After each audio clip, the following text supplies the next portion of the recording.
Good morning, everyone. It's Sal, Stretford Post. How you all doing? And welcome to another episode of Breaking Dawn. I hope you're doing good. I hope you're doing fine. Thank you so much, guys, for joining me this morning. Please, before I start, don't forget to subscribe to the channel, smash a like on the video, all that sweet stuff. That'd be absolutely fantastic. Thank you, guys, for joining me this morning. Of course, guys, we don't care about the Champions League. When Man United are not in the Champions League, I don't think we really care about the Champions League. For goodness sake, Chelsea can't even beat a carrier bag. Exactly. 2-2 against carrier bag. I mean, at the end of the day, come on, guys. This is meant to be an elite competition, for goodness sake. You know what I mean? And we got a plastic utensil that Chelsea are playing against. It's ridiculous, isn't it, at the end of the day? No offense, but goodness me, some of the quality is absolutely pathetic. It's absolutely pathetic. But yeah, look, Chelsea qualified. Garnacho's doing this business because obviously he scored against a dud team again. And every time he scores, Chelsea don't win. That's it. Simple as that, guys, absolutely. But welcome to the stream, guys. I hope you're doing well. Let's talk about the real team, the proper team. Even TalkSport was saying it, that Man United are the biggest team. Man United are the most important team in England. Man United are the reason the Premier League are where they are. You know what I mean? They're the reason that you got this platform. No one cares when Man United are not playing. Do you know what I mean? No one talks about it. I can't even, I have to be an archaeologist to find out the news, to find out the scores. You know what I mean? Because no one cares. Do you know what I mean? Oh, it's crazy at the end of the day. Guys, let's get straight into a little bit of news, shall we, in regards to Man United now. Manchester United are looking at the possibility of launching an ambitious raid on Aston Villa superstar Morgan Rogers. Now we know Morgan Rogers, 10 caps for England. Absolutely great player. Not quite up to the levels that he was last season, of course, with Aston Villa, guys. Not quite up to that level. Attacking midfielder, right midfielder, left midfielder, of course, very versatile. Problem is, he's going to be valued at around 65 million euros. It's 50-something million pounds if you want to bring in the transfer, if you want to bring in the exchange of money and stuff like that. It's about 50-something million pounds. But 65 million euros is the mark that Man United would have to pay if they are to go for Morgan Rogers. Now, what's great about Morgan Rogers is that he can play a wing-back position. Man United are looking at players who can play on the wing, on the left wing, on the right wing, and attacking midfield. A little bit more versatile so that when we do have adversity, you know what, that player can slot in easily. Not like Arne Slot, because Arne Slot doesn't slot in anywhere apart from losing positions. But what I would say is that, yes, Morgan Rogers, of course, guys, Manchester United links this morning. Look, it's only about time. It's about time we were going to be linked to this guy, 23 years old. England international, 10 caps. Of course, he's going to be linked to Manchester United, isn't it? Great player, good player. I mean, look, you know, there's these type of players I think that Ineos are looking at. They're looking at the British player as well. They're looking at the homegrown player, the player that can just slot into the team without any fuss. And Rogers has been an absolute revelation at Aston Villa. Of course, playing for Man City originally. He was originally at Man City in his youth days. They went to Bournemouth and now he's at Aston Villa. So he's built his way up in English football and he is a very good player. However, price tag is a little bit steep, in my opinion. Price tag, which is 65 million euros, is a little bit steep, if you ask me. But you know what? At the end of the day, look, it's the going rate, innit? I spoke about it yesterday. That a lot of players now are valued at 100 million. I mean, even players in Brazil that, you know what, many people haven't heard of, i.e. Del, the 17-year-old, has got an 87 million pound release clause, which is crazy when you haven't achieved anything. And this is why I don't think that Elliot Anderson was signed for Man United for 60. We had a 60 million rumor yesterday. Why would Nottingham Forest accept a 60 million offer unless there was a release clause in there, which I don't think there is. It's going to be, I mean, and this is what we're talking about. It's going to be around 100 million if you want to bring in a world-class midfielder, of course. So 65 million, in theory, it doesn't sound that bad, does it? It doesn't sound that bad considering, well, 50 million pounds, of course. So it doesn't sound that bad. But if I'm thinking about, you know, the 100 million for Elliot Anderson, would I rather that or would I rather Morgan Rogers? I would rather us pay the 100 million for Elliot Anderson, which I don't think it'd be about 100 million anyway. I think it'd be about 80 around that mark, of course. But, you know, there was rumours about Elliot Anderson, 80 million bid to Manchester United, all that malarkey, of course, guys, guesswork.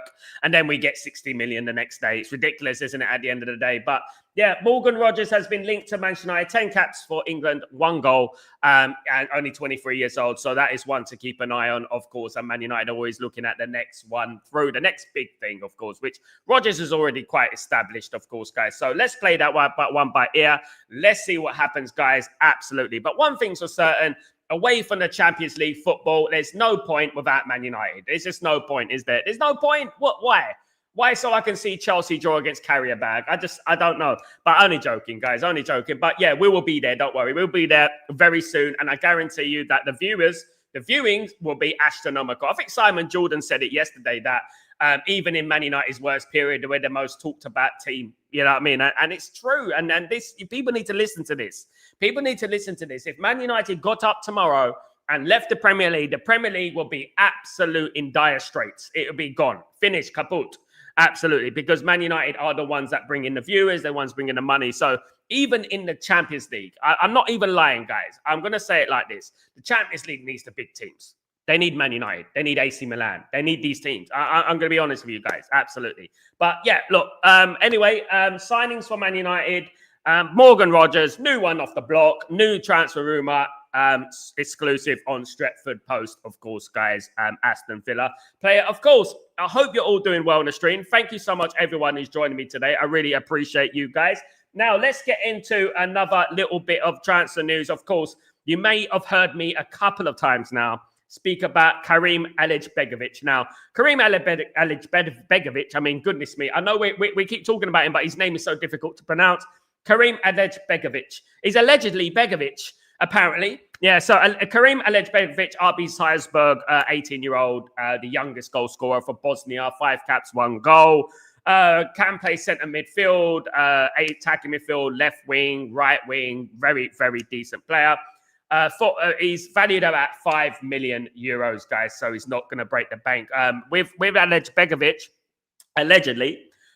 He has obtained the interest of the likes of Real Madrid and other teams in England. Now he's only 18 years old, of course, guys. So he's got a lot of development to do. Of course, he's currently playing at RB Salzburg, of course, in Austria. So, it is a different league. Of course, it's a different league. It's a different level. But Man United are looking to bring in these players that can slowly be integrated into the squad, slowly be integrated into the team. Of course, and one thing I would say about young players, all right? I want to say this about young players. Young players won't necessarily make it straight away. And some young players won't necessarily make it at all. Some young players will just fall off the wayside. They will fall off and they won't quite make it at the levels that everyone expects. Just life. You remember Ravel Morrison, who used to play for Man United, didn't quite make it at that level.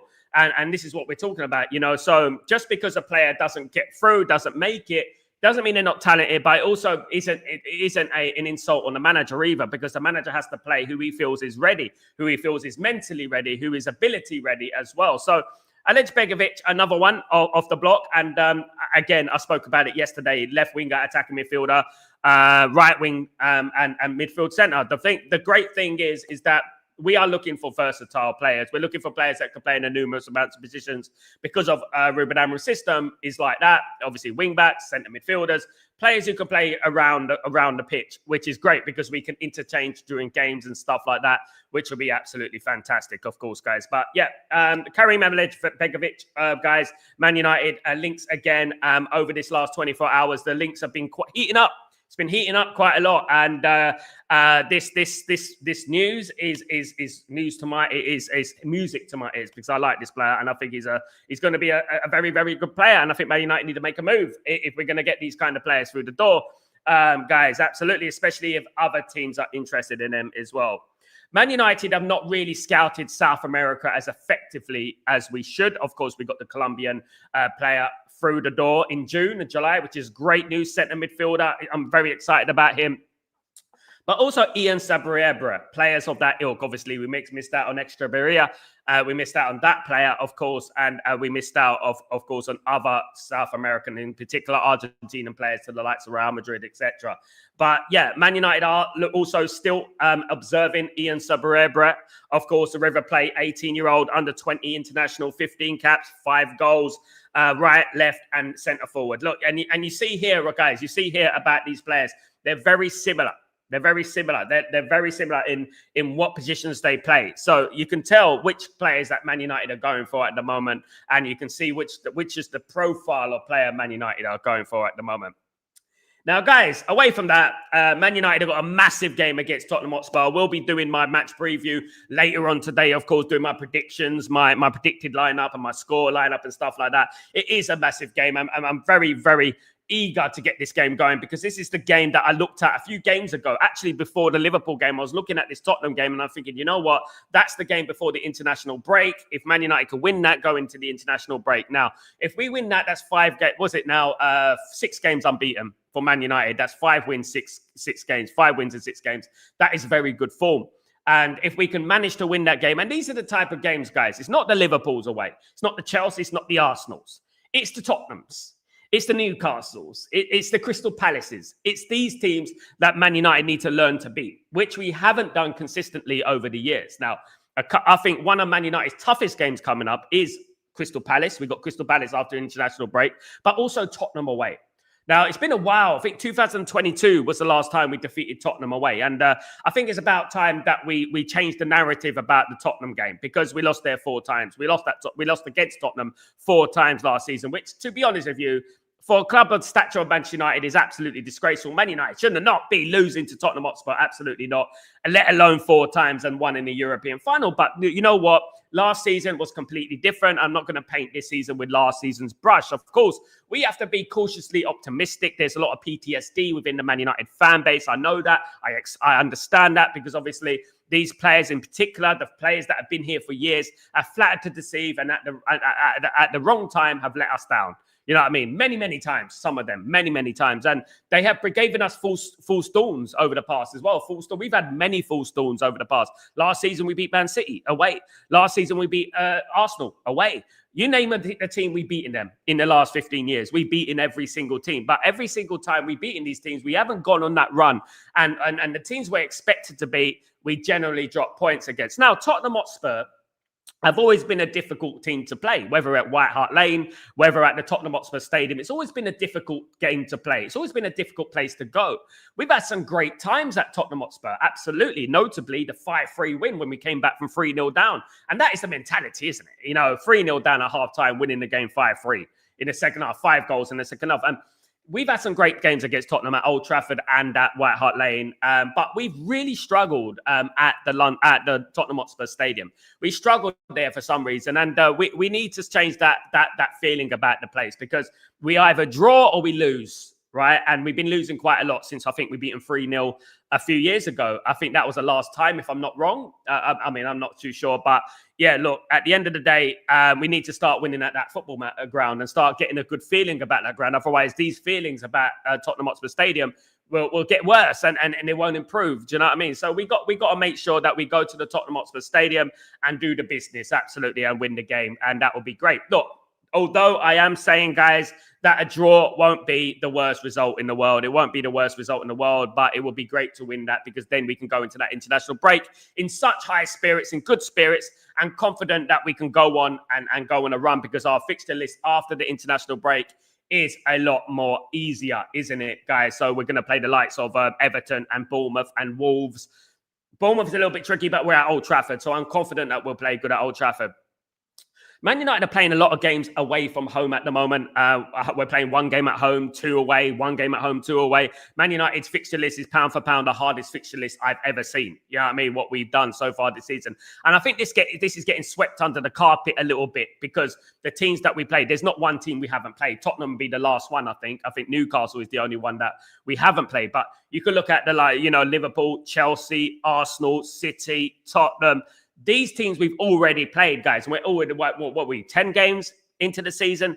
Unbelievable, isn't it, at the end of the day? And Man United have relatively done okay, and we're still in touching distance at the top. So there's no reason that Man United can't move up the top of that table, move slowly up into that top of that table, and we see where we go from there, of course. Let me read out some of your comments, guys. Let me just get everyone. Let me get some of the members in. Big up, Ryan. What's going on, my friend? Big up, how you been? Good to see you, my guy. Good to see you. Really good to see you. Hope you're well, of course, Ryan.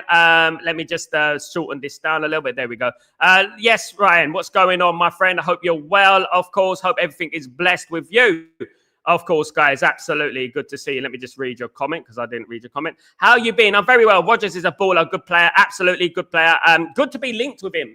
Haven't been linked to him before, so good to be linked with him. For starters, do you know what I mean? At the end of the day, big up Sanjay. How you doing, my friend? Hope you're doing well. Big up everyone and big up the members in the house. Really good to see the members here. Don't forget, you can become a member. You can support the channel if you love the channel. Support the channel.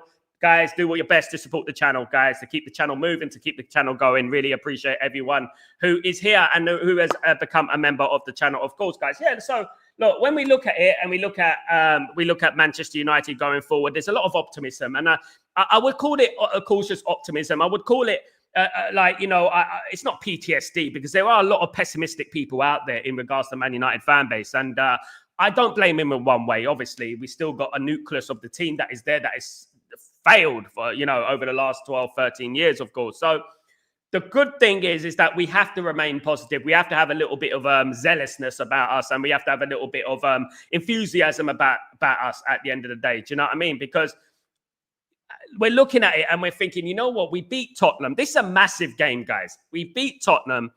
And then, look, you're looking at the games after the international break and you're thinking, yeah, we got Everton. We could beat Everton. We could beat Wolves. We could beat Bournemouth.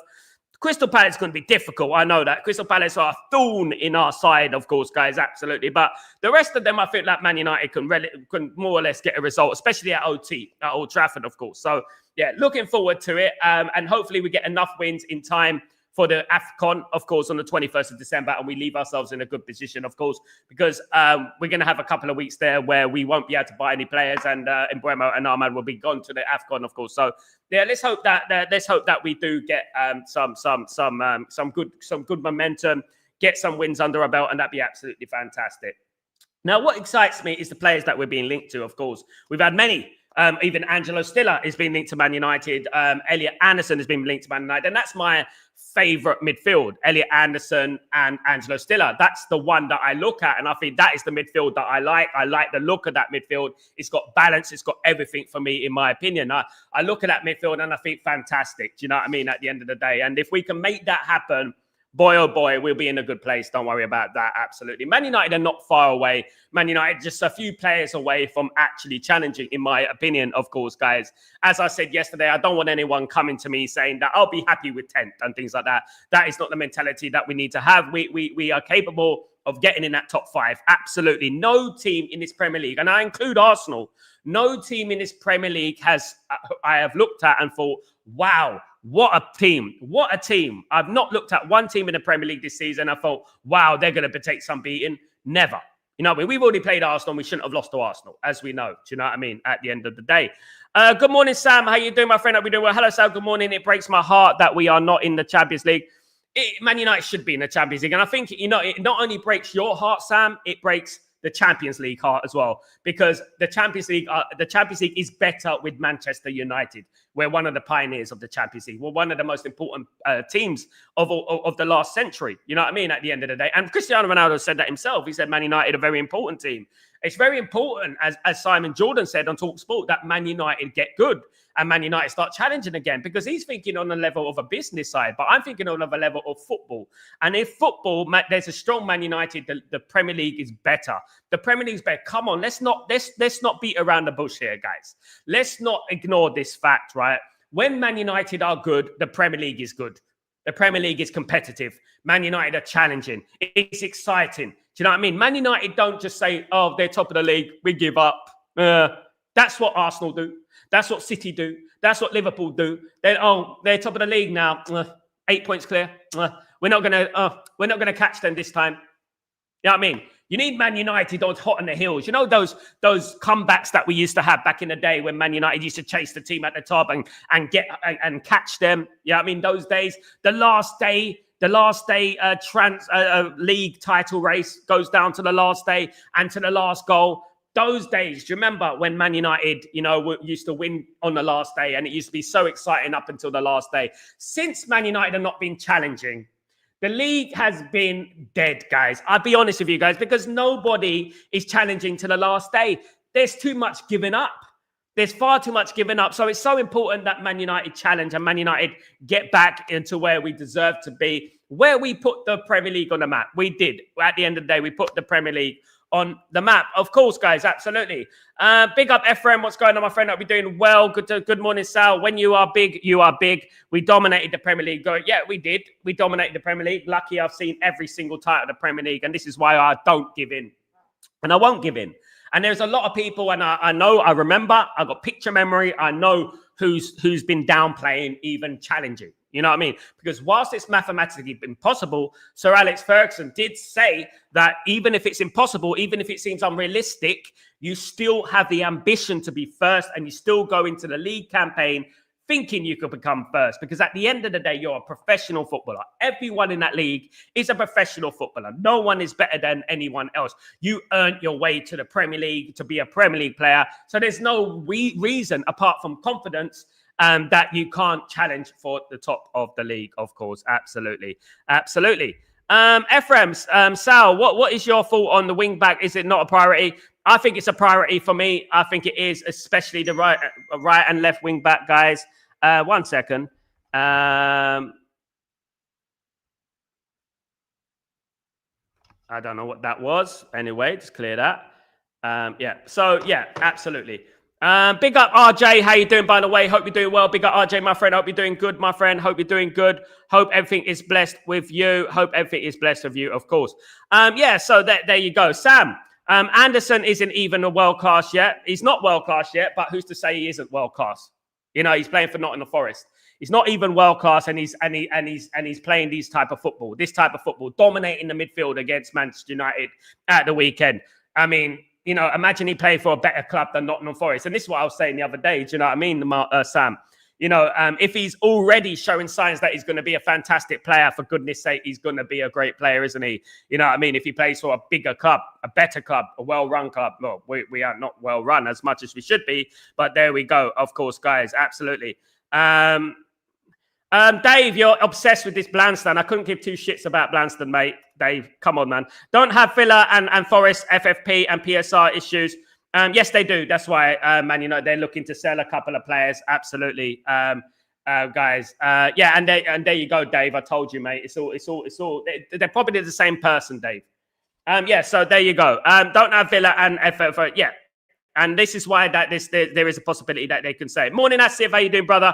Hope you're doing well. Good to see you, guys. Good to see you, my friend. Good to see you again, Yale.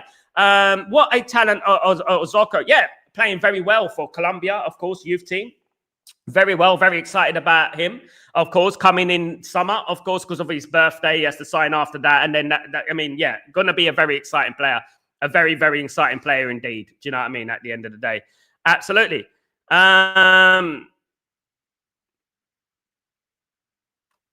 Sam. Sal, young players are good, but adding experienced players makes it perfect. Yeah, that's what we've been talking about for all week. Sam, Spurs game will not be easy game for us. If we can't win the game with them, we should at least take a draw. Yeah, look, yeah. Big up, Kevin. What's going on, my friend? Hope you're doing well. Morgan Rogers, I'm a big fan. How much would it cost? 65 million at the moment. 65 million euros would be about the asking price. But you know, with Man United tax, this is the problem, isn't it? So 65, what is it? 50 million pounds? Yeah, 60 million pounds, I think it will do the trick. Aston Villa are looking to offload some players. Aston Villa need to offload some players. They need to sell some players because obviously the FFP and PSR, all that nonsense, of course, guys, it's ridiculous. All this FFP and the PSR thing, but they have to offload some players. Looking at the FFP and PSR, obviously, I don't like it. Obviously, because I think it gives the business people an excuse not to spend. Oh, it's FFP. Oh, it's PSR. And all this business. Do you know what I mean? At the end of the day, but yeah. Kenny, we have to beat Spurs. We don't have to beat Spurs, Kenny, but if we get a draw, that'd be good. We got easier games coming up. You don't have to beat Spurs. We're in touch and distance of the top 5. Even if we draw against Spurs, it wouldn't be the end of the world. And don't plant that seed, Kenny. Don't plant that seed that we have to beat Spurs or that's it. Because at the end of the day, you know, that's not how football works. We're very close to the top 5. We would like to beat Spurs, and I think we will beat Spurs. But I'm going to do my preview later on. But we not have to beat Spurs, not at this moment. Absolutely. We're not fighting for the league title yet. David, Boris Alpa Yilmaz from Galatasaray United needs to sign this monster player. Big up, my friend David. Also, we got to look at Yilmaz from Juventus, of course. Yilmaz from Juventus. We know about Yilmaz and Juventus, an absolute generational player. Came from the Juventus Gen, which is the Juventus youth team, of course, and now playing for Juventus first team. Liverpool have emerged as contenders for Yilmaz's signature. Yilmaz, you know what I mean? This guy is very, very good. I don't know where Liverpool are finding the money. I don't want to know where the FFP and stuff like that. But this player is very, very good. We need to look at him. Palace would be the game where we'll realistically drop points. I don't know about realistic. No, I don't know. The rest of them are winnable. They're all winnable. They're all winnable, Kenny. We're all winnable. I come from a generation, Kenny. I know you're about 15, but I come from a generation that we didn't give two rats' arse about Crystal Palace and things like that. And that's how we should think. It's going to be a difficult game, but realistically drop points. Realistic? What's that? Real? Not in my book, mate. Realistically, we can win points. Realistically, we can beat Crystal Palace. Realistically, Man United can beat Palace. That's the mentality you have, my guy. Absolutely. Absolutely. Dave, surely we can't lose again to Spurs. That will be 5 losses. So we've already lost 5 in a row, I think, Dave, from the season before. I'm not sure, but someone correct me if I'm wrong. In this game, I'll just look at the result. I won't even care how we play. I don't care how we play, Dave. I don't really care how we play, whether we win 1-0 with a goal off the backside or a VAR decision. I don't really care as long as Man United win this game. That's all I care about at the end of the day, guys. Absolutely. Absolutely. Christian, good morning. How you doing, my friend? Morning, Sal. We've got no excuses to win Tottenham. The guys had a week to prepare. So I expect a 2-0 win and get us back in the Champions League spot, Glory. Come on, my guy. Big up, Christian. Look, football doesn't deal with absolutes, doesn't it? At the end of the day, there's this myth around that. You know what? If you play more games, it's worse. Actually, no. Actually, you can build up momentum with the more games you play. Look, for example, I'm pretty sure, right? I'll give you an example, right? I'm pretty sure that Tottenham would be a better place right now after beating Copenhagen 4-0 than they were last week.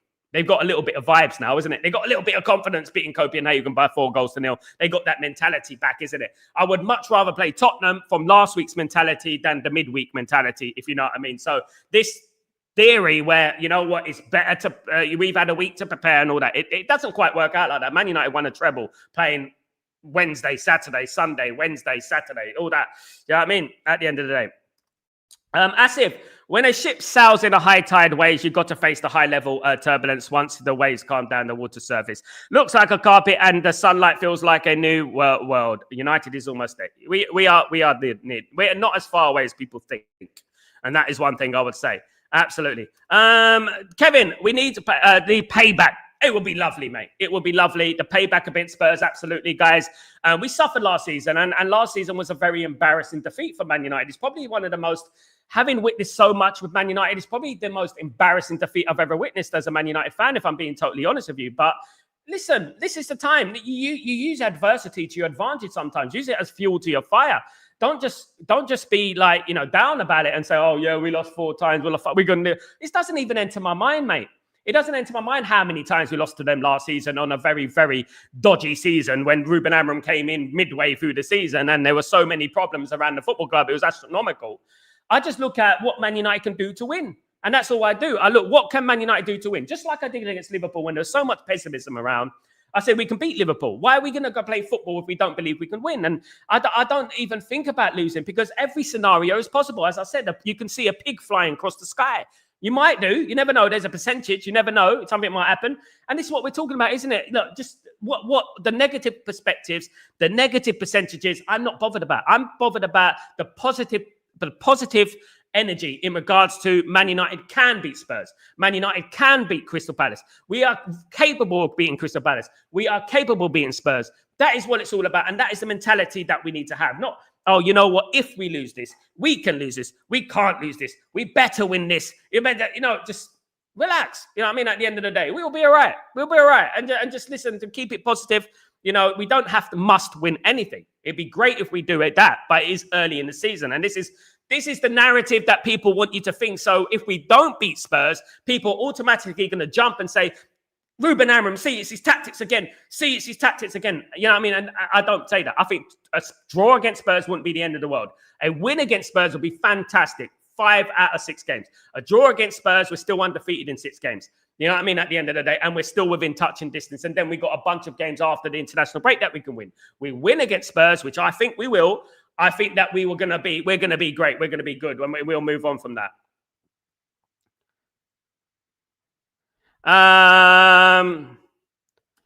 Agreed. We have to change the record against Spurs, just like how we changed the record against Brighton and we changed the record against Liverpool. We didn't win at Liverpool since 2016, Kenny, and we beat them after how long? 9 years. 9 years. We beat Liverpool, So look, you can tell that the tide is turning. You can tell that things are changing. Do you know what I mean? At the end of the day, guys, absolutely. Absolutely. That you can tell that the tide is changing. So what we got to be confident. We got to be energetic. We got to be hopeful, and we got to be like, what, we can go into that game and win it. Christian, Tottenham will be confident. Got the legs. But we got the legs. But we should make them run more and take the game in the second half. I believe we can win. No hope. No hoping from my side, Sal. Pessimism over there, mate. I'm not interested in no hoping. I agree, Christian. Pessimism over there. We're going for the win, mate. And I think that Man United will win this game. I think they will. And I've said it all along. I said Man United will win this game. But we have to go out and approach the game in the right way. Think about what happened last season. Think about that. You know what I mean? All this legs business, I don't really pay attention to that, this midweek business and stuff like that, because they didn't really... Basically, in the midweek, it was a training game for them. There was no pressure on them. It actually got confidence from that game. So I don't really play into that theory. Guys, I run 5K a day, right? I'm much older than these players. I run 5K a day. It doesn't bother me. I can run 5K every single day. It doesn't bother me. These guys are fit. These guys are professional footballers. Do you know what I mean? At the end of the day. So I would say that we go into that game not worrying about if, buts, and maybes and, they've had the game in midweek, because that never works. What we need to do is that we need to play the game for what it is that day and say, we're going to win this game. This is Tottenham. Let's go and squash them. And that's what we should do. Absolutely. Absolutely. Good morning, Benny. What's going on, my friend? Hope you're doing well. Welcome to the stream and welcome to the coveted members of Stretford Post. Of course, guys, really appreciate you. Of course, guys, great things are coming for the channel, guys. Really appreciate all the members, especially for the members, of course, because they support the channel. Really appreciate you. Absolutely. And appreciate me reading out your comment as well, guys. And it's really, really important that you support the channel as well. Of course, guys. Thank you so much, Benny. Good to see you. Tottenham is Spursy. But over the years, I would re-say it. I would clarify again. Man United have had tough games against Tottenham, even under Alex Ferguson. We've had tough games against Tottenham. I remember us going to Tottenham and losing 4-1. I remember us losing against Tottenham many, many times. You know what I mean? At the end of the day, 1-0 here, 2-1 there. They have been notoriously a difficult side for Man United to play, especially since Alex Ferguson left. So we've had a couple of good games from them, notably the Ronaldo hat trick, I think it was. There was that one, and there was a couple more. The 3-0 at the Tottenham Hotspur Stadium. I think Cavani scored and Ronaldo scored again. But we need to change the record now because we've had quite a lot of bad results against them in recent memory. I mean, we need to change the record against them. Of course we do. Absolutely, I would say. Absolutely. Absolutely. Sal, Dave, when Ahmed and Mbeumo are away for AFCON, what realistic front three who will be playing frequently for right wing back before they return? When at the 21st of December, obviously, it is the AFCON and there's no transfer window. So that time to the 1st of January, I would say that the most realistic thing I would say for me is that play Dalot as a right wing back, Dorgu as a left wing back, Mainu as a centre midfield, and Bruno as a number 10. That's it. But however, we do need numbers. We haven't got enough numbers. And hopefully when the 1st of January comes in, that we can bring in a couple of more players to fill in the void, of course, guys, absolutely, especially in that attacking area on the right-hand side. This is why Man United are being linked with the likes of Lucas Paqueta and Endrick and players like that, because obviously we need to fill in that void on that side, of course, guys, absolutely. And another one yesterday I spoke about Said El Mala, of course, the FC Cologne player who's heavily linked with Bayern Munich. He's been linked to Man United as well in January, of course, guys. Absolutely. So we'll have to wait and see what happens in regards to that, of course. But hopefully Cameroon and the Ivory Coast come home soon. But they're not going to because they're very good and they're going to end up winning it. I know it. It'll probably be a final between Ivory Coast and Cameroon. Remember these words, guys. Ivory Coast versus Cameroon AFCON final. You know what I mean? 6th of November 1986, fill in the rest out. Today's street lesson. Big up, Benny. Hope you're doing well. Do you see Xerxes getting a chance to play as a... I'm not too sure about Xerxes, to be honest, mate. I think Xerxes yeah, 1980 is. I'm sorry, Benny. I'm Alex Ferguson. You know what I would say about Xerxes is that Ruben Amorim doesn't really rate him as highly, does he? I don't know, but yeah, he's there. But one thing I would say, I think Man United are going to be looking to cash in on Xerxes, if I'm being honest with you. I think there's a lot of interest from Italy at the moment. So maybe Man United are looking to cash in and reinvest it on someone else. But in between the 21st and the 1st of January, I would say that Xerxes got to prove his point. He's got to make it known that he's available and he's playing well, because so far a lot of these players have been coming into the team and been flattering to deceive. They haven't been good enough. And obviously, as I was saying, I'm saying yesterday about the young players coming into the team, the young players need to come into an environment that is positive, that is a winning environment. At the moment, we don't have an official winning environment. We're doing all right at the moment, but we don't have an environment that is based around winning. We're like, okay, we got this result, we're going to the next one, game by game, game by game. Whereas in the past, we had a winning mentality. And I think once we start getting that winning mentality, you're going to see the more youngsters coming through the side, because obviously you can't bring in the youngsters, throw them into the deep end, because obviously throw them into the deep end, you know what I mean? They could stagnate, you know, they could decline, you know. Confidence is very big. Good morning, Yale. How you doing, my friend? Hope you're doing well. Don't Cameroon have to play a qualifier today? I think they're qualified already. Let me see, because I heard a couple of contracting stories. Have Cameroon qualified for the AFCON? Let's have a look. Yeah, they qualified. They're in a group with guys. Did they qualify? Yeah, they look like they're qualified, mate. Yeah, they qualified, I think. It looks like they qualified. There was a playoff they had to play, didn't they? They had to play a playoff or something like that. But they do look like they've qualified. But yeah, they're going to qualify anyway, because they're probably one of the best teams in Africa at the moment is Cameroon, as they've always been, of course, guys. Because I remember Cameroon from the 1990 Roger Miller days. You know what I mean? If you know, you know. The little dance in the corner flag. I remember those days, those great days, of course, guys. Absolutely.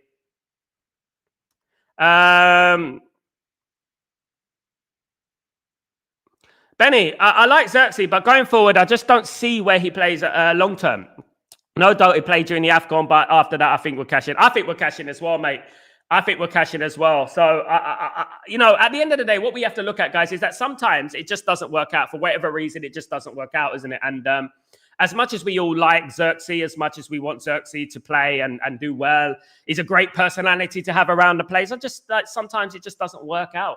And I just feel like Ruben Amorim's looking for more players that press higher, quicker, more intense. I just don't think... I'll give you an example. Xerxes plays football like he's listening to classical music, if you know what I mean. He plays very relaxed. He's very relaxed on the pitch. He's very skillful, but he's very relaxed at the same time. And when he plays, he's not like a press and you know and intensity in his game isn't quite there. And I think that is one thing that Ruben Amorim is looking at in regards to that, in regards to Xerxes, because of the intensity in regards to his play, of course. Absolutely. Dave, which teams in the Premier League are losing many players to the AFCON? This would help us know how competitive some teams would be. How many? I just have to look here. I will have to look here. Which teams have lost? Which team has the most African players in the Premier League? So let's have a look. So the team that has the most African players doesn't really say, really.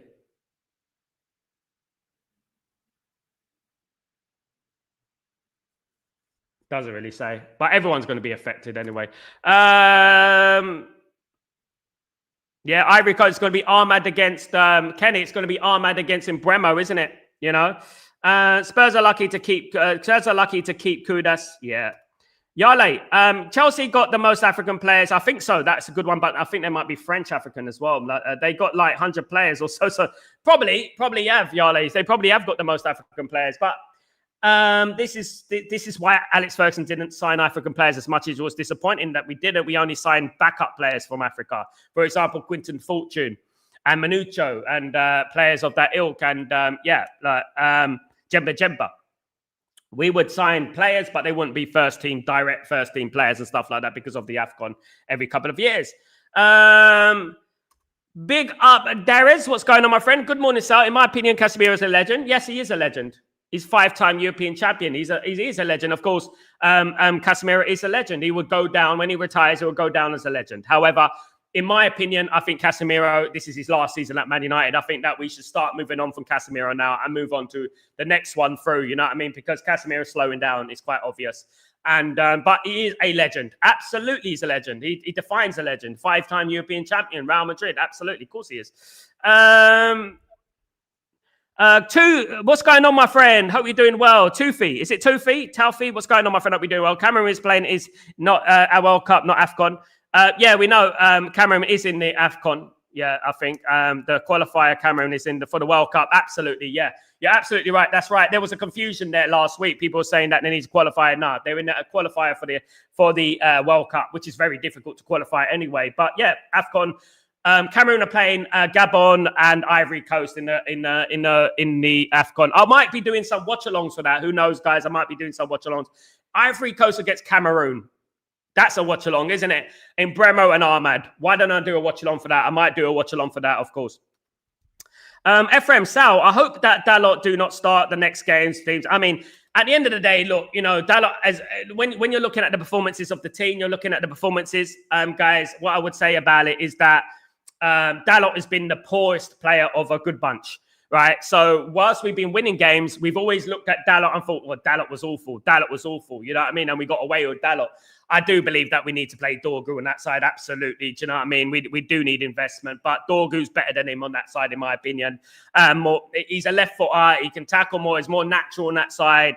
In my opinion, I think he'll be a much better player on that side, in my opinion, guys. Absolutely. I would definitely play Dorgu. I would like to see that Diego Leon coming through. I would like to see him, you know, slowly integrated into the team. I would like to see him given some opportunities, especially in the FA Cup. And there's been a lot of praise around Diego Leon, in particular, the Man United's hierarchy. They've been talking in high standards about Diego Leon, that he's going to be a great player, etc. Freddie Van, what's going on? Ivory Coast is the better team. I reckon they will go further. And I fear we will miss Ahmad more than a week. My money is on Cameroon coming back first, though. My money's on Cameroon for this tournament. However, they've got Onana. Yeah, look, Ivory Coast have always been a great team. Whether they, you know, from back in the day, they've always had a great team. Didier Drogba, of course, a great player at Ivory Coast. Yaya Toure, of course, Kolo Toure used to play for them as well. They had that generation, they had the golden generation there. The, you know, absolutely brilliant team they had, absolutely. And Malouda, not Malouda, was the other player playing for Chelsea. And they had a great team, and yeah, they always produced very good players. And Didier Drogba is one of my favorite strikers of all time. I thought he was absolutely brilliant. I remember before Chelsea signed Didier Drogba, and he was playing for Marseille. And I was talking about Didier Drogba. I was saying that guy's going to be an absolute animal. I wish Man United signed him. We didn't sign him. He went to Chelsea, of course, when Jose Mourinho walked in, and he hit the ground running straight away. Sal, big up, Dave. Surprisingly, Chelsea lead the Arsenal don't have African players. Chelsea lead and Arsenal don't. Arsenal don't. They used to. Definitely used to, didn't they? Yeah, that's surprising. But you know why that is? I'm telling you why it is because the AFCON, and you'll miss your players every couple of years. You know what I mean? And imagine this, what I was saying yesterday. Imagine that, you lose a couple of games during the AFCON and then you end up not qualifying for the Champions League by 1 point. You know what I mean? And you think, oh, if that didn't happen, then we might have qualified. You know what I mean? And it is what it is, guys. We have to bear with it, but I'm going to take the sweetness out of it. I'm going to do a couple of watch-alongs for it, and I'm going to enjoy it. Because when I was growing up, I used to watch the AFCON quite a lot.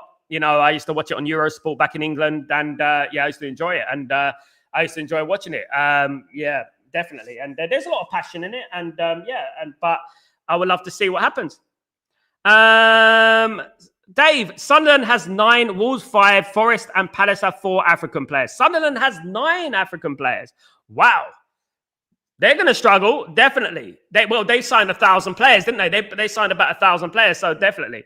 United Choir Ground, what's going on, my friend? Hope you're doing well. Love the show. Thank you so much. Some players won't get many minutes, too few games, and we're stacked in some areas, etc. Number 10 and centre back, but thin where we really need. I agree. We're very unbalanced in regards United Choir Ground. Big up yourself.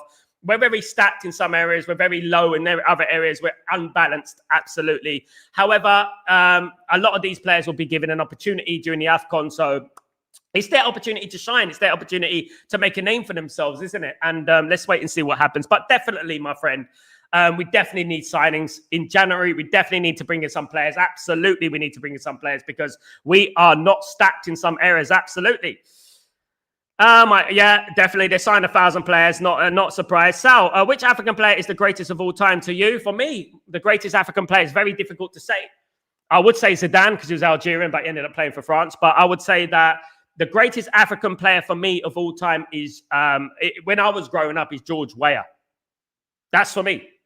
When I was growing up, George Weah was the greatest African player of all time. And I still believe that George Weah is the greatest African player of all time. George Weah won the Ballon d'Or, didn't he? Player of the Year. I mean, yeah, look, brilliant player.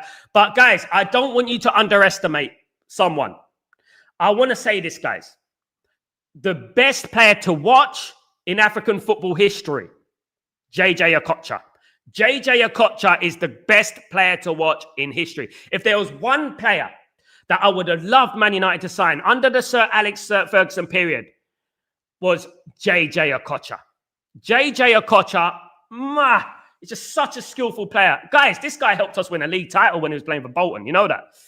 This guy is against Arsenal, by the way. This guy is an absolute game changer. I mean, I'm looking at a few players who used to play for Man United, didn't play for Man United during the 90s, during our golden period in the early turn of this century. And I'm looking at Juninho, who played for Middlesbrough, the Brazilian international. I would have loved him to play for Man United. It was brilliant. JJ Okocha, absolutely brilliant player, of course. And would have loved them to play for Man United. Definitely. I like that player that was skillful. Do you know what I mean? That the skillful can change the game. And the thing with JJ Okocha is that he didn't just change the game. He didn't just have skill. He changed the game. He changed the game. You know, he can score, he can assist, he can bring that ball forward, he can tackle. Goodness me, I remember watching JJ Okocha in the 1998 World Cup, and I was like, wow, that player's a baller, you know. But then again, I look at Nigeria, and one of my favorite international teams of all time is Nigeria of 1994 to 1998. I said it yesterday, I watched the Nigerian team 3 times. I went to see the Nigerian team that included Amakachi and Kanu, Taribo West, Elisa Davy, you know, and JJ Okocha.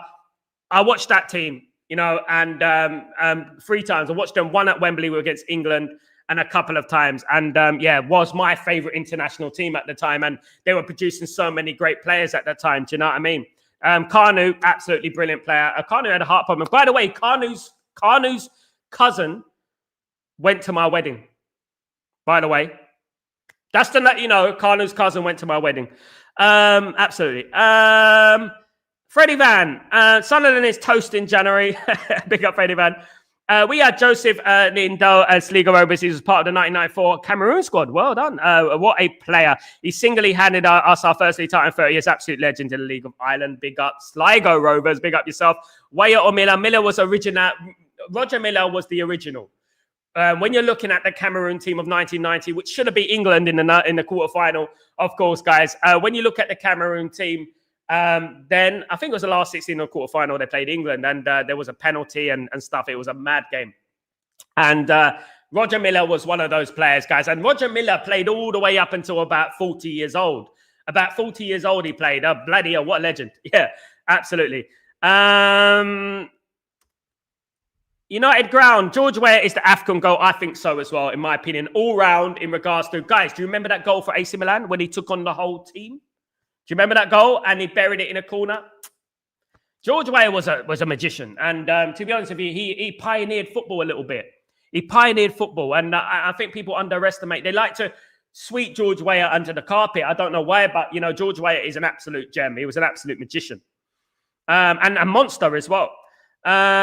Most decorated is Eto'o, I think. Yeah, Eto'o is. Now, I understand people who say that Samuel Eto'o is the greatest African player of all time because he played for the best Barcelona team of all time and probably one of the best teams of all time, which is that Barcelona team, of course, and won Champions League. He's up there for me. But when I'm looking for game changers, when I'm looking for a player that pioneered African football, that changed African football, do you know what I mean? I do look at George Weah. For me, in my lifetime, you know, I do look at George Weah. I do look at players like Tony Yeboah and players like that. Do you know what I mean? these players were fantastic players of the past. Lucas Radibi, the Premier League players, were fantastic players of the past. Of course they were. And I have to give my props to them. And you know what I mean? At the end of the day. Abidi Pele is fantastic. Big up retrograded. A good point, my friend. Good one.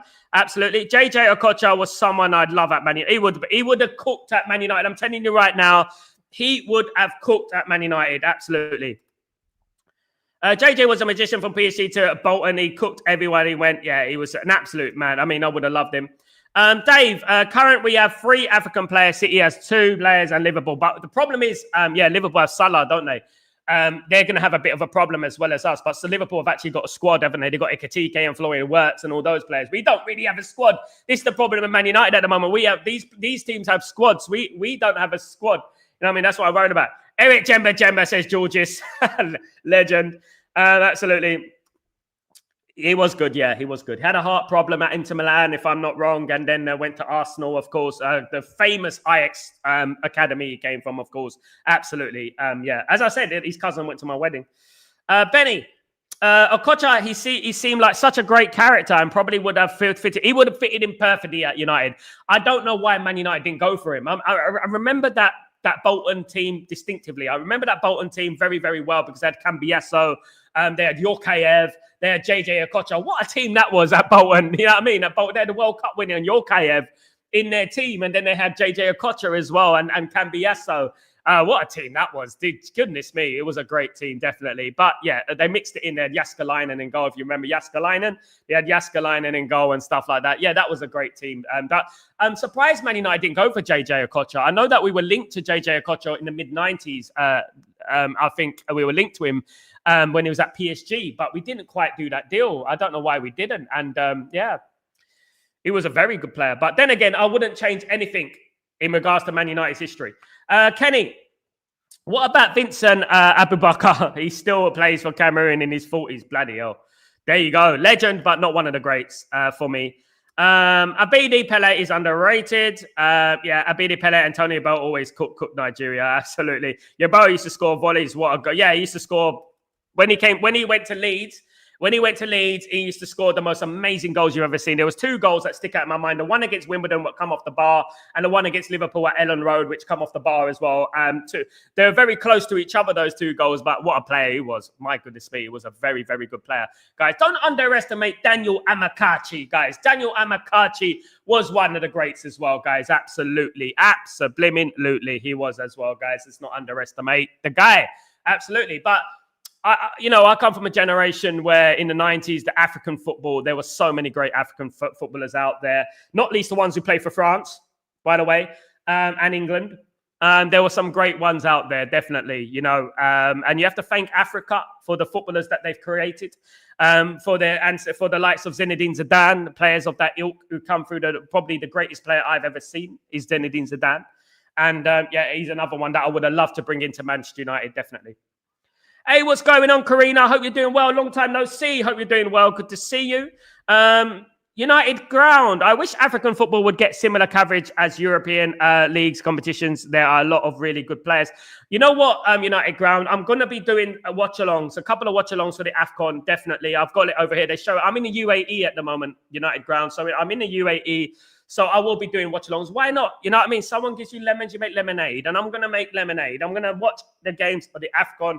And I'm going to enjoy it because I used to, and I am. Georges, Manuel Amaniki, and Daniel Amakachi as a Bulgarian. I don't have fond memories from Nigeria thrashed us 4-0 in 1994. But then again, my guy, Georges, you got to the World Cup. You got to the semi-final of the World Cup. The only problem is, Georges, right? You got to the semi-final of the World Cup, right? But you froze in the semi-final against Italy, wasn't it? Roberto Baggio, you know what I mean? You froze, I think. You froze in that World Cup. And I feel like if you started turning up after, I think you were 2-0 down. And then you turned up after that. And then I thought, yeah, look, now they decide to turn up when you had, that great Bulgarian side that included Risto Stoichkov and obviously Lechkov, another one, of course, and definitely great team. That was great team, that Bulgarian team. Mustafa Hadji was Romanian, my guy. He was Romanian retrograd. Big up, my friend. I hope you're doing well. Good to see you, of course. I'll be tuning into the watch-alongs. Thank you so much, United Ground. It'll be great to see you there, my guy. Great to see you there. Hopefully the times are good because obviously I'm in the UAE. I'm not too sure what the times are going to be and stuff like that. But it's going to be exciting. You know what I mean? At the end of the day, definitely. I'm definitely going to do the Ivory Coast against Cameroon game. I will be doing that very, very much so because obviously Ahmad and Bremo number one. You know what I mean? At the end of the day, so I'm going to be doing the watch-alongs for that. Absolutely, definitely. Do you know what I mean? But love football. Football's football. And I love football. I love watching football. The biggest frustration for me is that I want more football. And I want to watch, I want like when there's no football on, when there's no football on in the summer. I know there's a World Cup this year, but when there's no football in the summer, I would like the African nations when there's no football on. So I can watch football then. And I think this is the thing, I think the reason that it doesn't get enough coverage is because of the timing, I believe it's the timing. It's because of the unfortunate timing of the middle of the season. And it doesn't get enough coverage. But I've always watched it. I have always watched it ever since I was a youth. Ever since I was a kid, I've always watched it, and that's why I have a good insight on African football and stuff like that. As I said, I've been to see a couple of African teams. I've been to see it, you know what I mean, at the end of the day, I've been to see Tunisia in Hammamet.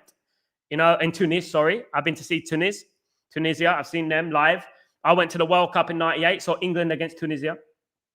And yeah, I've always had an affiliation with them. Of course I have. Absolutely. And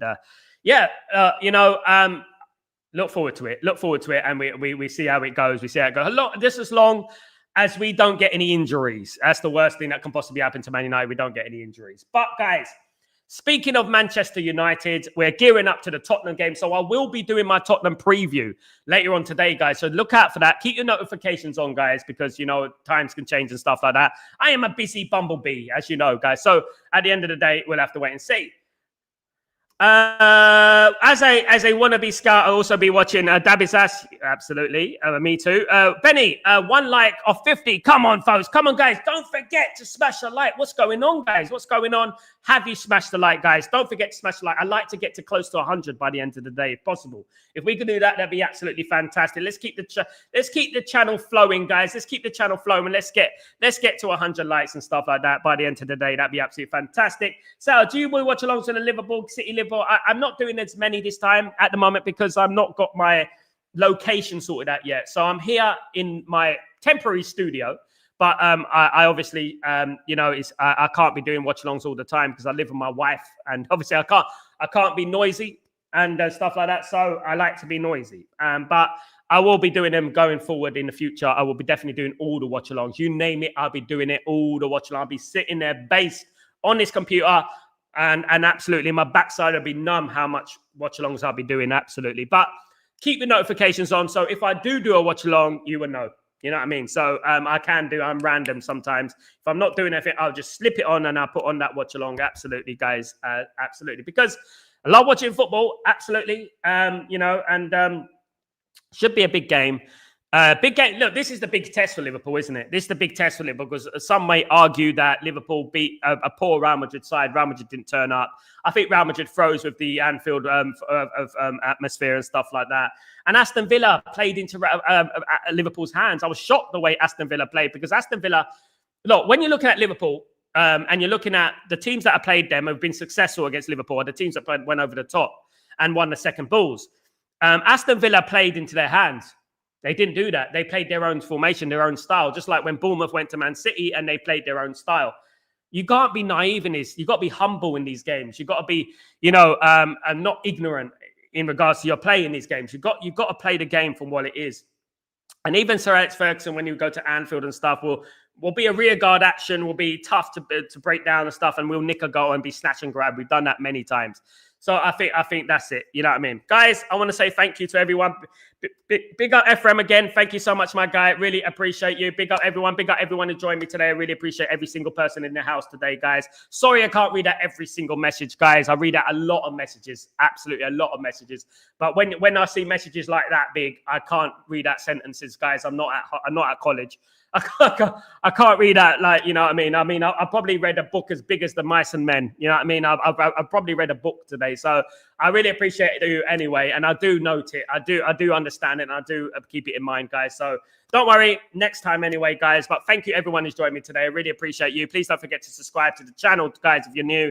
Please don't forget to smash a like on the video as well. Really appreciate you guys. You're absolute legends. I'm Sal Warner. This is Breaking Dawn, and I'll see you for Chatterbox for the match preview between Manchester United and Tottenham Hotspur.